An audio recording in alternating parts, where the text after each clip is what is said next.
Hi guys, you have McGann, and welcome back to another episode of There I Read It, where me, a grown woman, is reading Harry Potter for the first time ever. And we're on chapter 15 today, which was called The Forbidden Forest. And this is where Harry and Hermione, and actually Neville too, all end up getting detention, and part of that is going to the Forbidden Forest for some reason. It's a really weird way to handle detention. But to jump straight into my notes for this chapter, Hermione and Harry are just terrified of getting expelled, but I kind of have a question there. Wouldn't expelling kids from Hogwarts just kind of lead to more evil and untrained wizards out in the world? Like, hey, we tried to do this the right way, but now we're just going to keep fiddling with magic anyways. I mean, how do you actually stop a wizard from using magic once they leave if they're expelled? I know they said that Hagrid had his wand snapped and he's not supposed to use magic anymore, but he clearly still can and does sometimes. So I don't know, it's kind of curious there, and especially when you have issues like the Weasleys where Ron has a hand-me-down wand. Well, that means at some point that wizards get new wands and then discard their old ones or give them away or whatever. So, I mean, even if they broke your wand at Hogwarts, couldn't you get another one at Ollivanders or from a relative who got a new one or from a wizard who died or something like that? I really feel like you could. Anyways, that's not really chapter specific, but my poor Neville, Nevs, he gets caught trying to warn Harry about Malfoy,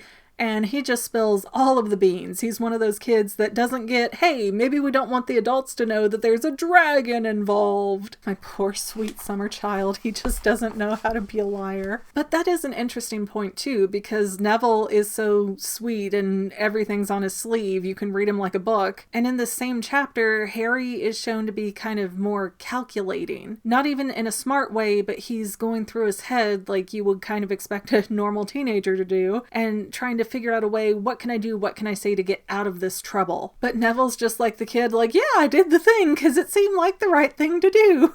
He's my precious little angel boy, and I will take no criticisms about him. But, lucky for Harry and Hermione, McGonagall doesn't believe a word about the dragon stuff. She thinks it's more than some cock and bull story that Harry told to get Malfoy in trouble. So, Malfoy would be up trying to bust him and be like, no, there's a dragon. And people would think he was crazy. So Harry, again, even the teachers see Harry as being very calculating. So as part of their punishment, they get detention and minus 50 points from Gryffindor. And when Harry's like, what? 50 points? She's like, oh yeah, each. So 150 points from Gryffindor because Harry, Hermione, and Neville are all out of bed and in trouble. And I'm not sure why being caught out of bed in a dorm room type of situation is the worst thing that they could ever imagine these kids doing, but somehow it is. I see why they wouldn't want them wandering around Hogwarts, but I fail to see how it is the most horrible thing that a student could ever do. It seems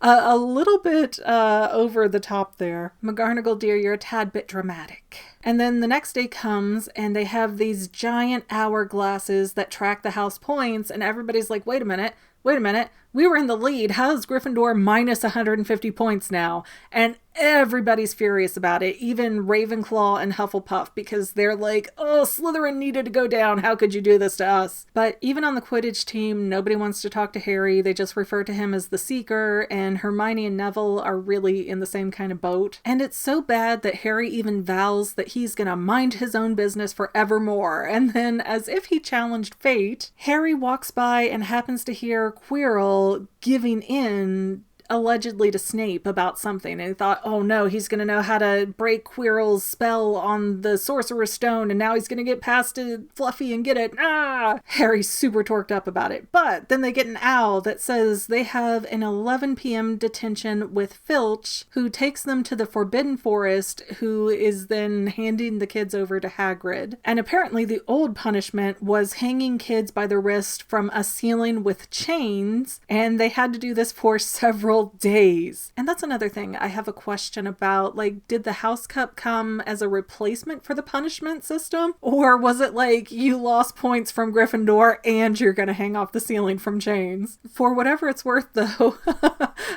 I almost want to say that one of the Weasley kids broke it. Could you imagine, though, if they put the Weasley twins up in chains and the kind of shenanigans they would get into and how little they would care? So yeah, that would kind of make sense that they would replace it with losing group points. So that way you get sort of peer pressured into behaving better. It really kind of sounds like a trick that you'd see on one of those Super Nanny shows from, 10 years ago? Are they still on? Do they still do Super Nanny and Nanny 911? I don't know, but they always like to split kids off into teams and have like group points and stuff in those shows. But into the Forbidden Forest, and the kids find out that they are looking for a hurt unicorn, and for whatever reason, Hagrid decides to split them into 2 groups, I'm sure to cover more ground, but still seems a lot of a stupid idea to do with kids. But the groups are Malfoy, Neville, and Fang the dog, and then Harry, Hermione, and Hagrid.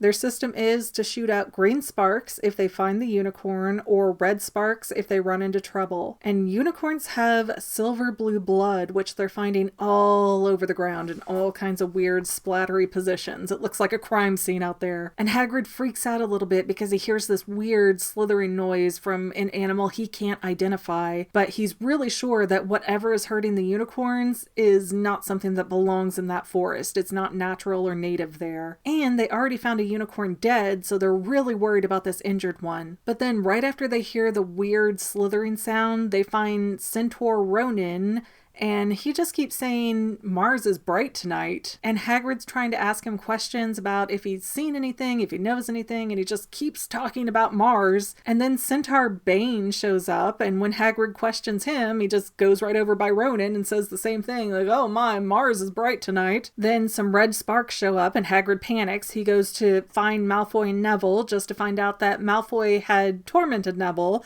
and Neville got scared and shot up a flare because he thought something grabbed him. So then Hagrid says, okay, we're going to redo these groups here. Neville, you're going to be with us. And Harry, you're going to go off with Malfoy and Fang. Sorry, bro, I know you really don't want to, but we kind of got to get this done tonight. But then Malfoy and Harry find the unicorn laying dead on the ground, and there's something slithering that they really can't figure out what exactly it is. And I'm not completely sure if the slithering creature disappeared or if it went in the bushes and transformed, but this hooded figure crawls out of the bushes to drink the unicorn blood. And Malfoy can't seem to shut his mouth, so he makes a noise. The unicorn eater looks at Harry directly in the eyes, and then Harry's scar feels like it's on fire. Then we don't really know what happens, but the next thing Harry knows is that, I'm gonna say this wrong, Firenze?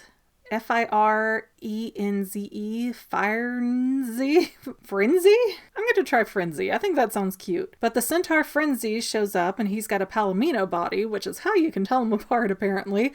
And he saves Harry. There's some to-do about centaurs only do what's foretold in the heavens, which is why they must have been talking about Mars. And Harry gets the impression that, hey, I think they wanted to let me die, and they're mad that this one saved me. And I will note, I was really confused because I thought Hermione had gone with Malfoy and Harry, but apparently she stayed with Hagrid in that group. I don't think it specifically said that because they described Harry just rushing off on the centaur's back, and I'm like, wait a minute, what about Hermione? Where's she? But she was with Hagrid. That was apparently the answer that I was unclear on. And while Harry's getting back to safety, the centaur tells him that unicorn blood will keep you alive, but it's a cursed life. And he's kind of like, come on, Harry, you know what's in the school, right? You know, right? There's a sorcerer stone in there. So they believe that the creature is trying to get the unicorn blood to stay alive long enough to get the elixir of life, which again is something you can make with the sorcerer's stone because we don't have enough degrees of separation there. And Harry gets back to his room. He tells Ron about everything. He's kind of exhausted, and then he sees over by his bed the invisibility cloak that he left up on the roof is folded up nicely, and it just has a note that says just in case with no signature or explanation. I think it surely has to be Dumbledore that put it back. I don't know who else would have been interested in that. So what I am really curious about is, what is this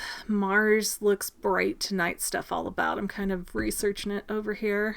Oh, okay. So it's an astrological thing where Mars is the god of war. So it's like Mars being bright means a war or a battle is coming. Although I will note I'm on sci-fi.stackexchange.com, so I don't know how authentic this answer is. So because the centaurs aren't really direct with people and they do whatever the heavens tell them, apparently, the whole thing with Mars looks bright tonight is telling them that, hey, there's going to be a big bloody battle tonight. So I think what was meant to happen is that the thing eating the unicorn, which I know who he is obviously, but I don't want to spoil it just in case someone listening to this doesn't know. But I think the unicorn eater was supposed to go after and kill Harry that night, and that's why, they were kind of warning Hagrid without saying anything directly. Overall, though, my feelings on this chapter are kind of mixed and strange because, it's kind of a cool chapter. We have a kid's book with unicorn murder and mythical animals and lots of mystery right now, so, it's a neat chapter, but logically, I